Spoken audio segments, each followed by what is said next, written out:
저는 왜 2장에 라합의 이야기가 그렇게 끼어들어가 있나 정말 의문이었어요. 1장 다음에 곧바로 3장으로 연결되면요 너무나 스무드하게 진행됩니다. 자, 준비하십시오. 3일 안에 건널 것입니다. 그리고 나서 준비 딱 하고 자, 성결하게 하고 갑시다. 딱 이러면은 뭔가 얘기가 무르르듯 자연스러운데 갑자기 뜬금없이 라합의 얘기가 나와요. 왜 그럴까? 근데 제가 오늘 말씀을 준비하면서 마음에 든 감동이 있습니다. 라합은요 이방인이었어요. 하나님을 알지도 못하는 사람이었고 율법을 받은 언약 백성도 아니었습니다. 그러나 하나님을 믿었고요, 과감하게 용기를 내어서 행동을 했습니다. 자기의 생명을 걸었어요. 이방인이 그랬다는 거예요. 근데 40년 동안이나 하나님과 동행했고 이미 그 전에 조상 때부터 하나님과 관련이 있었고 정말 하나님의 택하신 백성인 이 이스라엘, 이제 하나님의 어떤 철저한 그 보호하심 가운데서 구름 기둥과 불 기둥이 인도하고 만나와 메추라기를 먹이시는 정말 철저하게 아기같이 이렇게 돌보시던 그 하나님이신데 이제 이스라엘이 이제 자라났다는 거죠. 믿음을 발휘하라는 것입니다. 이방인도 발휘했던 그 믿음 때문에 행동했던 그것처럼 이스라엘도 행동할 수 있다는 것을 보여주시는, 이스라엘뿐만 아니라 오늘날 우리가 성경을 읽는 그리스도인도 그렇게 할 수 있다는 것을 보여주시는 거예요. 오늘 믿은 사람도 믿음의 행동을 할 수 있다는 것입니다.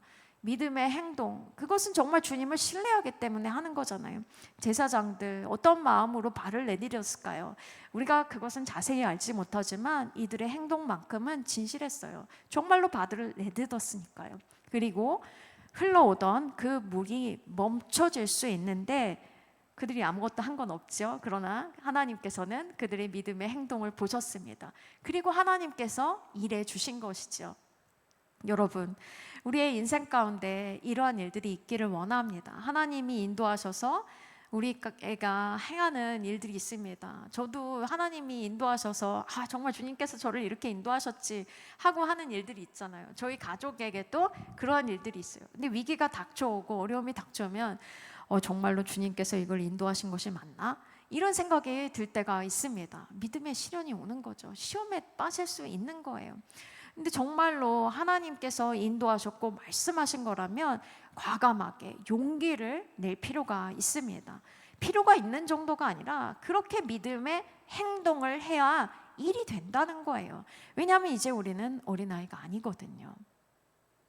영적인 어린아이가 아니라 성숙해 가는 과정 가운데 있기 때문에 지금까지 하나님께서 우리를 먹이시고 입히시고 그런 것들을 경험했다면 이제는 우리가 그 하나님을 신뢰하며 하나님께 말씀하신 것들을 우리가 능동적으로 수행해야 될 때라는 것을 우리가 믿고 기억하고 행동할 수 있기를 원합니다. 그래서 이스라엘 백성은요 지금 마른 땅을 지나갈 수 있었습니다. 그리고 나서 제사장들은 어땠습니까? 지금 언약궤를 메고 이 요단강 그 가운데, 강이라고 말할 수 있는 요단강이 흐르던 그 땅에 서 있었습니다. 여러분이 언약궤는 무엇으로 만들어져 있습니까? 이 조각목으로 만들었어요. 근데 나무로 만든 통나무를 가지고 만들었는데요. 얼마나 무거웠겠습니까? 근데 거기다가 지금 금으로 쌌습니다. 금 좋아하세요? 금반지, 금목걸이, 금귀걸이. 저도 금 이렇게 결혼할 때 이런 거 서로 예물 교환 이런 거 하잖아요. 무겁고 그래서 잘 안 끼거든요. 저 뭐 한돈 막 이런 것도 이렇게 불편한데 지금 얼마나 되는 중량의 금인지도 모르겠어요. 그 무거운 금으로 돼 있고 덮개까지 있어요. 거기에 또 무엇이 있습니까? 돌판에 십계명을 새겨주셨죠. 돌판도 들어 있습니다. 여러분 얼마나 무거웠겠습니까? 지금 이 언약궤는요 결코 가벼운 어떤 무슨 시계 막 이런 게 아니에요. 사람이 휴대할 수 있는 이런 게 아니라는 거예요. 정말 장정이 몇 사람이 나무에 이렇게 달아서 어깨에 메고 가는데 나무를 메고 가고 금덩이를 메고 가는 것입니다. 거기다가 돌도 들어있으니까 돌덩이죠. 물질로만 따지면 그렇다는 거예요. 하나님의 임재, 하나님의 임재의 상징이지만 물질로 환산하면 그저 무겁기 짝이 없는 너무나 무거운 어떤 것이었다는 것입니다. 날씨가 화창하기라도 했다면 더욱더 힘들었을 것입니다. 그리고 이들이 언약궤를 메고 이동하는 일이 얼마나 많이 있었겠습니까? 광야를 다니는 동안에는 진을 치고 있다가 이동하기도 하고 또 이동하다가 진도 치고 별로 그렇게 많이 이동은 했지만 하루에 오랜 시간 메고 있지는 않았을 수도 있을 것입니다. 여러분, 하나님께서 지금 물도 막아주시고 엄청난 기적을 경험하고 있지만 무겁고 힘들었을 수도 있어요. 그러나 이 제사장들은요, 최후의 한 사람이 다 건널 때까지 그 자리를 지키고 있었습니다. 여호수아가 올라오라고 말하기 전까지 그 자리를 지키고 있었어요. 장정만 70만 명, 여러분 전체는 200만 명이 되었을지도 모른다고 합니다. 여보, 애들까지 있는 그런 상황에서 건너라면 또 마른 땅이었을지라도 그 땅을 건너는데 얼마나 많은 시간이 걸렸겠습니까? 아침 일찍 출발을 했어도 밤이 늦었을 거예요. 그 시간 동안 그 자리를 묵묵히 지키면서 언약궤를 메고 있었던 것입니다. 여러분,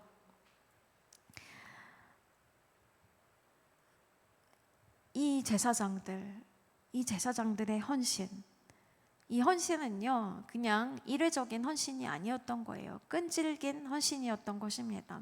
여러분, 신약성경은요, 우리가 제사장이라고 말합니다. 믿는 자들은요, 제사장이래요. 이 믿는 자들은요, 마음속에 성령님이 계시잖아요. 우리가 언약궤를 맨 제사장처럼 하나님의 임재와 함께 가는 사람들이에요. 이 하나님의 임재, 특별히 하나님의 영광은요, 무거움이랑 같은 단어래요. 히브리어에서 하나님의 영광이랑 무거움은 같은 단어입니다. 이 하나님의 영광, 하나님의 임재가 강력해서 하나님께서 역사하실 때 그 영광이 임하잖아요. 하나님이 함께 하시고 하나님의 성품이 드러날 때 영광이 임합니다. 그 영광은요, 결코 가벼운 것이 아닙니다. 무거운 거예요. 그런데 우리 안에 계신 그 하나님이 우리에게 어떻게 느껴지고 계십니까? 제 말은요, 지금 무거우니까 짐처럼 여기라는 것이 아닙니다. 여러분, 우리에게 있어서 무거운 것은 죄짐뿐임을 우리가 인식하기를 원합니다. 우리가 죄짐은 주님께 맡겨야 돼요. 그런데요, 이 하나님의 영광스러운 임재는요, 기쁜 마음으로 우리가 매야 하는 것입니다. 우리가 어깨에 매야 되는 거예요. 뭐냐 하면은요, 하나님의 임재가 우리와 함께 하시고 이 하나님께서 역사하시기 때문에 하나님의 영광이 우리를 둘러싸고 있는 것을 사람들이 볼 수 있게 해야 된다는 것입니다. 그리고 그 임재가, 그 영광이 강할수록 때로는 우리가 무겁다고 느낄 수도 있어요. 어떤 의미에서입니까? 실제적으로 임재가 강할 때 어떤 예배의 자리에서 어떤 뭔가 무거움이 느껴질 수도 있어요. 그런 것뿐만 아니라 어떤 책임감 때문에 벅차다, 이런 마음이 들지도 모르겠습니다. 그럼에도 불구하고 제사장 삼아주신 그 하나님을 바라보면서 예수 그리스도를 통해서 우리 모두가 제사장 된 것이 큰 은혜임을 기억하면서 하나님의 영광이 우리와 함께하도록 우리가 간절히 구해야 됩니다. 하나님의 역사와 그 임재가 우리의 삶 가운데서 넘쳐 흐를 수 있도록, 그래서 가시적으로 드러날 수 있도록 우리가 주님께 우리를 내어드려야 돼요. 자기 부인이 필요하다는 거예요. 우리에게 있어서 그것이 무거울지도 몰라요. 내 마음대로 살면 마음이 가볍고 신나고 즐거울 수 있습니다. 그런데 마치 멍에를 매듯, 아무리 쉽고 가벼운 멍에라도 처음에는 익숙하지 않으니까 어려울 수도 있겠죠.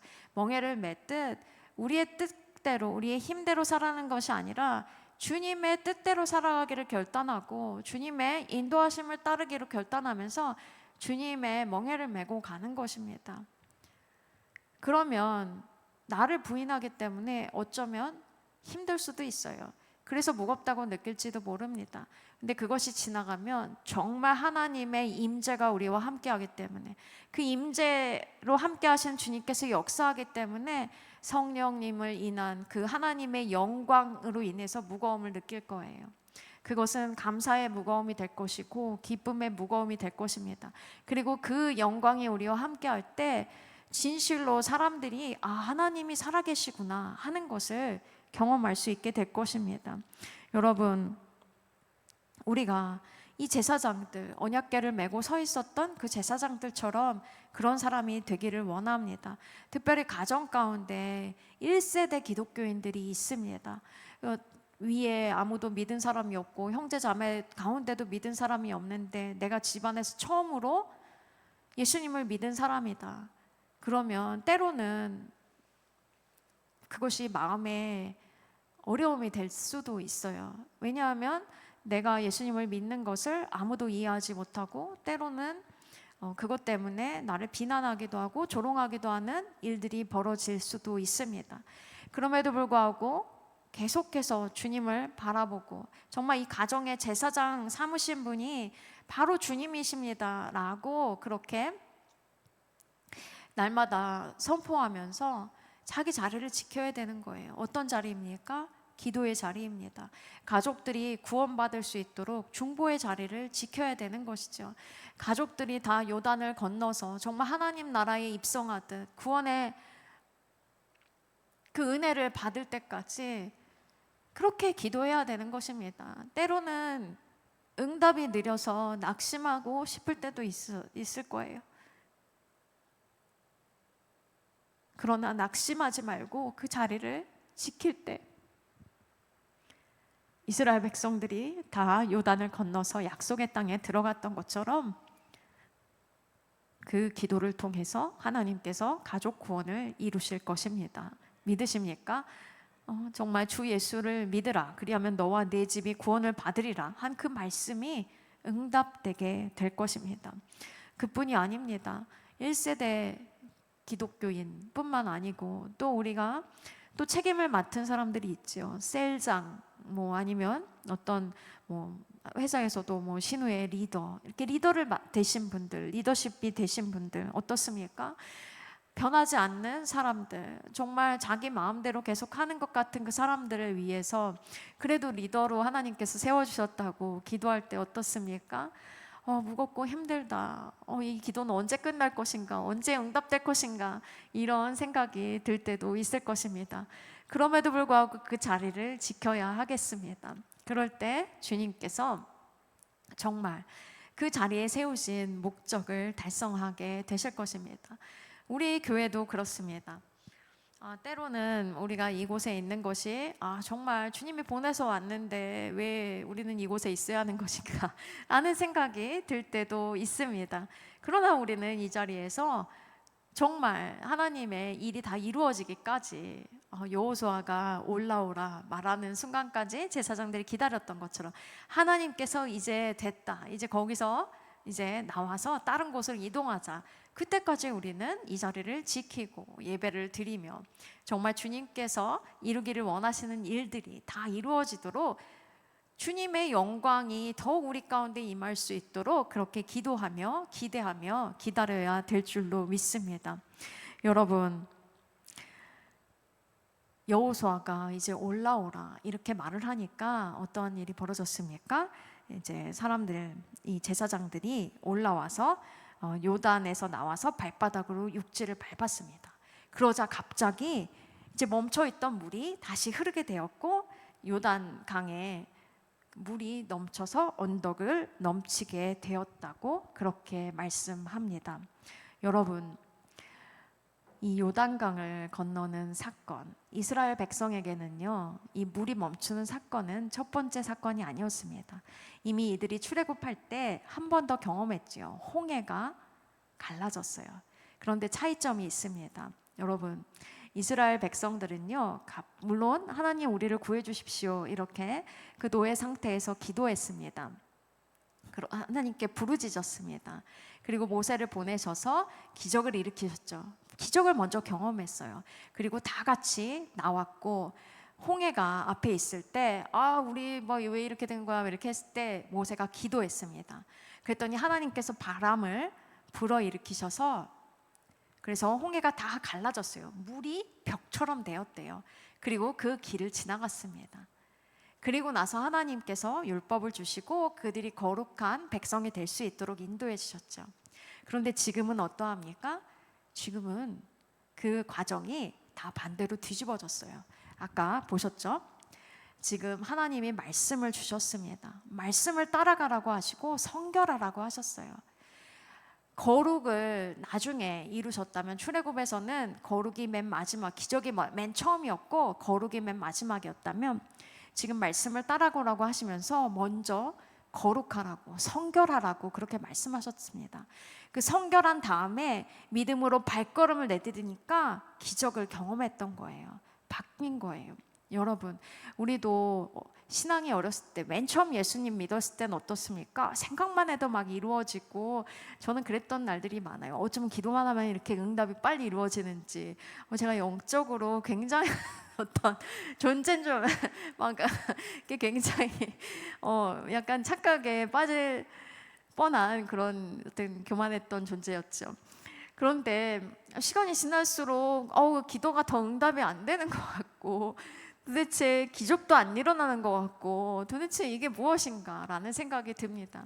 근데 여러분, 이제 성숙해지는 거예요. 우리는요, 먼저 우리가 계속 거룩한 백성으로 하나님 따라가면서 하나님의 임재를 갈망하면서 거룩한 백성으로 주신 말씀을 따라서 살아갈 때, 그리고 믿음으로 발을 내디딜 때, 그 다음에 이제 우리가 기적의 삶, 정말 하나님께서 놀라운 일들을 행하시는 것들을 경험하는 삶이 된다는 거죠. 과거에는 하나님께서 다 세팅해 놓으시고 믿음을 일으켜 주셨다면, 이제는 우리에게 있는 믿음을 먼저 보시고 우리가 그 믿음으로 행동할 때 우리의 삶 가운데 놀라운 일이 일어날 수 있도록 해주시는 그 시즌 가운데로 들어간 것입니다. 저와 여러분이 그러한 시즌 가운데로 더욱더 들어가고 있음을 믿기를 원합니다. 그래서 과거에 하나님 옛날에 이렇게 일하셨는데 지금은 아무 일도 안 일어나서 아무 일 안 하시는 것 같아 라고 생각하시면 안 돼요. 아무 일도 안 일어나는 것 같습니까? 우리에게 인내가 더 필요한 것입니다. 혹은 우리가 주님이 원하시는 대로 믿음의 행동을 하지 않았기 때문임을 기억할 수 있기를 원합니다. 이제 말씀을 정리하기를 원합니다. 특별히 오늘 우리에게 하나님께서 믿음의 도전을 하십니다. 믿음이라는 것은, 정말 믿음의 행동이라는 것은 초신자도 할 수 있는 것이에요. 이제 신앙의 구력이 어느 정도 생긴 우리, 모태신앙도 있으시고 수십 년 신앙생활을 하신 저와 여러분들, 정말 믿음의 행동이 우리 가운데 있어야 됩니다. 행동 없이 정말 이 정신적인 세계에서 마음으로 믿습니다 이러고도 우리가 살 수 있는 시기는 지난 거예요. 믿는다면 믿음에 따른 행동이 나타나야 함을 기억하고 도전하는 저와 여러분이 되기를 원합니다. 아무거나 도전하는 것이 아니라 철저하게 주님의 인도하심을 따라서, 그렇기 때문에 주님의 말씀에 창념하는 저와 여러분이 되기를 원합니다. 하나님께서 행하시는 일을 보기 위해서 우리의 영적인 눈이 열리기를 갈망하기를 원합니다. 우리가 우리의 보는 대로 살지 않고 믿음으로 사는 삶을 살 수 있기를 원합니다. 그리고 우리가 그곳에만 그치는 것이 아니라 믿음으로 과감하게 용기를 내서 행동했다면 끈질기게 헌신할 수 있기를 원합니다. 우리가 한 그것을 그냥 단순히 하나 잠깐 했다고 그것을 순종해라고 말하며 왜 이것이 이루어지지 않느냐고, 하나님 약속하신 거 왜 안 지키시냐고 이렇게 말하는 우를 범하지 않기를 원합니다. 우리가 계속해서 헌신하면서 하나님께서 임재하실 뿐만 아니라 정말 우리 가운데 역사하시며 강력하게 그 무거운 영광의 임재로 함께 하실 때까지 주 앞에서 헌신하는 저와 여러분이 되기를 원합니다. 그것이 때로는 기도일 수도 있습니다. 때로는 그것이 우리가 실제적으로 삶의 현장 가운데서 어떤 노력을 해야 되는 것도 있어요. 불신자 가족을 섬기는 일일 수도 있습니다. 학업을 마쳐야 되는 지체들은 학업일 수도 있습니다. 또 그 외에 주님께서 맡겨주신 여러 가지들이 있습니다. 그 일들을 끈질기게 헌신으로 해내는 저와 여러분이 될 수 있기를 원합니다. 그래야지 하나님께서 원하시는 그곳에 우리가 도달할 수 있음을 믿기를 원합니다. 이제 우리가 그냥 시작했을 뿐이에요. 때로는 우리가 하나님께서 우리에게 메시지를 주시고 이것이 너에게 원하는 것이다, 이렇게 비전을 주시면 다 된 걸로 생각합니다. 물론 시작이 반이에요. 그러나 우리가 그 일을 이루기까지 하나님께서 우리의 믿음도 보기를 원하시고 헌신도 보기를 원하신다는 기억하면서 끝까지 주님 따라서 행하는 저와 여러분이 되기를 원합니다. 우리가 함께 이 시간 기도하기를 원합니다. 우리의 인생 가운데 주님께서 불러주신 영역이 무엇입니까? 그것을 다 알지 못한다면 복잡하고 어려울 거 없습니다. 이 말씀대로 살면 되는 거예요. 이 말씀을 우리가 얼마나 신뢰하고 이 말씀대로 얼마나 열심히 살아가고 있습니까? 우리가 먼저 점검하기를 원합니다. 이 말씀대로 사는 삶이 거룩한 삶입니다. 그리고 정말 믿음으로 도전하고 있는지, 그리고 주님께서 이미 맡겨주신 일들을 끈질기게 헌신으로 감당하고 있는지 돌아볼 수 있기를 원합니다. 또한 우리에게 하나님께서 힘을 주셔서 특별히 우리가 끈질기게 우리가 해야 될 일들을 감당하는 사람들 될 수 있게 해달라고, 그 맡겨주신 일들 가운데 그것이 기도가 됐든지 실제적인 일이 되었든지 끈질기게 감당하는 자들 되게 해달라고 우리가 간절히 기도하도록 하겠습니다.